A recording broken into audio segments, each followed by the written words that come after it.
કોંગ્રેસના લોકસભાના બાકીના ઉમેદવારોને લઈને સૌથી મોટા સમાચાર મળી રહ્યા છે। દિલ્હીમાં આજે સાંજે 6 વાગે કોંગ્રેસની કેન્દ્રીય ચૂંટણી સમિતિની બેઠક મળશે, જેમાં ગુજરાતની બાકીની 7 બેઠકોના ઉમેદવારોને લઈને મંથન થશે।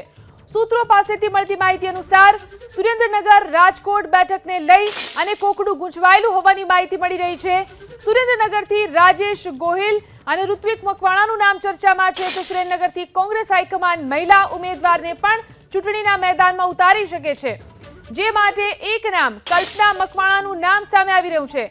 તો રાજકોટથી પરેશ ધાનાણીને ચૂંટણી લડવાના સતત પ્રયાસો થઈ રહ્યા છે, પરંતુ જો ધાનાણી ચૂંટણી લડવાનો ઇનકાર કરે તો હિતેશ વોરાને લોકસભા ચૂંટણીની ટિકિટ મળે તેવી જાણકારી સૂત્રો તરફથી મળી રહી છે। આ વિશે વધુ જાણકારી મેળવીએ અમારા સંવાદદાતા હિરેન રાજગુરુ આપણી સાથે જોડાયા છે। જી હિરેન, આજે ફરી એકવાર ઉમેદવારોના નામને લઈને ચર્ચા થશે, ફરી એકવાર બેઠક મળી રહી છે, ત્યારે હવે કોના નામ અત્યારે ચર્ચામાં ચાલી રહ્યા છે? જીલન, આજે સાંજે દિલ્હીની અંદર કોંગ્રેસનું શીર્ષ નેતૃત્વ ગુજરાતના બાકી રહેલા ઉમેદવારો અંગે મંથન કરવાનું છે, જેની અંદર 7 જેટલા ઉમેદવાર લોકસભાના જાહેર કરવાના બાકી છે। તો ગુજરાત વિધાનસભાની 5 બેઠકોની પેટા ચૂંટણી યોજાવાની છે, તેના ઉમેદવાર પણ કોંગ્રેસે હજુ જાહેર કરવાના બાકી છે।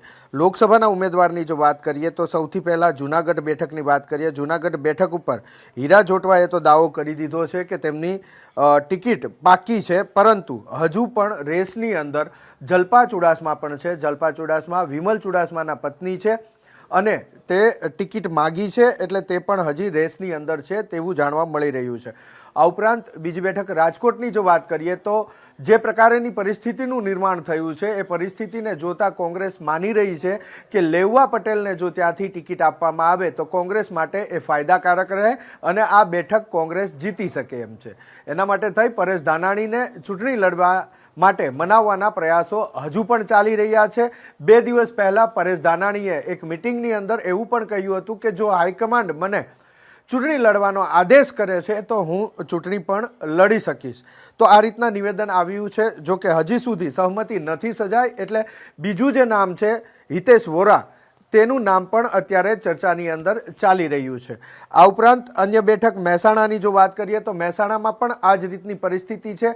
ઠાકોર ઉમેદવારને મેદાને ઉતારવા માગે છે કોંગ્રેસ, અને એના માટે થઈ બળદેવસિંહ ઠાકોરને ચૂંટણી લડાવવાના પ્રયાસો અત્યારે ચાલી રહ્યા છે, જો કે બળદેવસિંહે હજી સુધી સહમતિ નથી આપી, જેના કારણે બીજું એક નામ મહિલા ઉમેદવાર તરીકે આશાબેન ઠાકોરનું પણ અત્યારે ચર્ચાની અંદર ચાલી રહ્યું છે। આશાબેન ઠાકોર દૂધસાગર ડેરીના ચેરમેન રહી ચૂક્યા છે, જો કે જૂના એક કેસની અંદર થોડા સમય પહેલાં જેલવાસ ભોગવ્યો હતો, જેના કારણે જે જિલ્લા સંગઠન છે કોંગ્રેસનું તે આ વાતથી સહમત નથી, પરંતુ કોંગ્રેસના નેતૃત્વએ આ નામ હજુ પણ ચર્ચામાં રાખ્યું છે। આ ઉપરાંત નવસારીની બેઠકની જો વાત કરીએ તો ત્યાં પણ હજી ઉમેદવાર જાહેર કરવાના બાકી છે। ત્યાં એક નામ અત્યારે ચાલી રહ્યું છે, એ નવસારી જિલ્લા કોંગ્રેસના પ્રમુખ છે શૈલેષ પટેલ।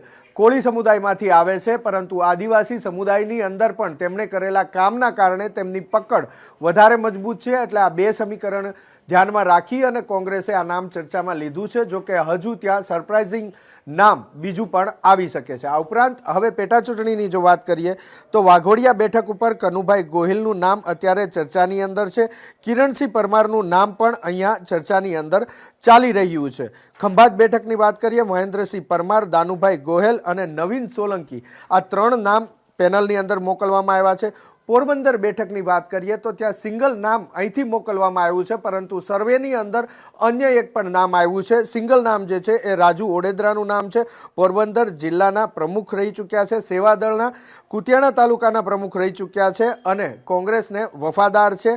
આ સમીકરણના આધારે તેમનું સિંગલ નામ મોકલવામાં આવ્યું છે। આ ઉપરાંત સૌથી મહત્વપૂર્ણ બેઠક કે જેની ચર્ચા અત્યારે સૌથી વધારે થાય છે તે બેઠક છે માણાવદર।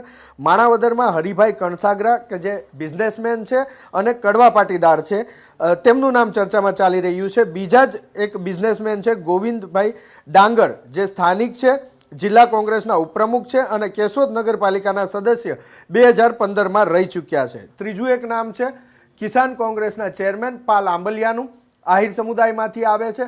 જો સમીકરણ જૂનાગઢની બેઠક અને માણાવદર વિધાનસભાની બેઠક ની અંદર બદલવાના થાય છે. જુનાગઢ લોકસભામાં જો કોળી સમુદાયને ટિકિટ કોંગ્રેસ આપે છે તો માણાવદર બેઠક ઉપરથી આહિર સમુદાયને એટલે કે પાલ આંબલિયાને ટિકિટ મળવાના ચાન્સીસ વધી જાય છે. પરંતુ જો લોકસભાની અંદર આહિર સમુદાયને ઉમેદવાર બનાવે છે તો પછી અહીંયા જે અન્ય ઉમેદવાર છે પટેલ સમુદાયના તેને ટિકિટ મળવાના ચાન્સીસ વધી જાય છે અને તેની અંદર હીરાભાઈ કણસાગરાના ચાન્સ અત્યારે સૌથી વધારે છે. તો આ રીતના નામોની ચર્ચા સમીકરણ કોંગ્રેસ જોઈ રહી છે. સાંજે બેઠક મળશે, આ બેઠકની અંદર નિર્ણય લેવાશે અને સંભવતઃ 1-2 દિવસની અંદર કોંગ્રેસ સત્તાવાર પોતાના બાકી રહેલા ઉમેદવાર પણ જાહેર કરશે. અમદાવાદ પૂર્વ લોકસભા બેઠકની અંદર જે ઉમેદવાર હતા તેણે ચૂંટણી લડવાની અનિચ્છા વ્યક્ત કર્યા બાદ કોંગ્રેસમાંથી રાજીનામું પણ આપી દીધું છે, જેના કારણે હવે નવા ઉમેદવારની શોધ ચાલી રહી છે. હિંમતસિંહ પટેલને કોંગ્રેસનું નેતૃત્વ ચૂંટણી લડાવવા ઈચ્છતું હતું, પરંતુ તેમણે ઇનકાર કરી દીધો છે. દલસુખભાઈ પટેલ જે જૂના કોંગ્રેસી કાર્યકર છે તેના ઉપર અત્યારે કોંગ્રેસની નજર છે. આ ઉપરાંત મહિલા ઉમેદવાર તરીકે ફરી એક વખત ગીતાબેન પટેલ કે જે અનામત આંદોલનનો ચહેરો હતા તેના ઉપર પણ પસંદગી થઈ શકે છે. જી આભાર હિરેન તમામ જાણકારી આપવા માટે. ખૂબ સારી રસાકસી રહે, ફાઇટ થશે, પણ મને એમ લાગે છે કે પહેલી વખત એટલો કરંટ છે કે આજે લગભગ સ્વયંભૂ જૂનાગઢ પાર્લામેન્ટના મુખ્ય 100 લોકો અહીંયા સ્વૈચ્છિક રીતે આવ્યા છે અને એક નામ કરવા માટે સતત મથે છે અને એમાં સફળ રહ્યા છે એક નામ કરવામાં.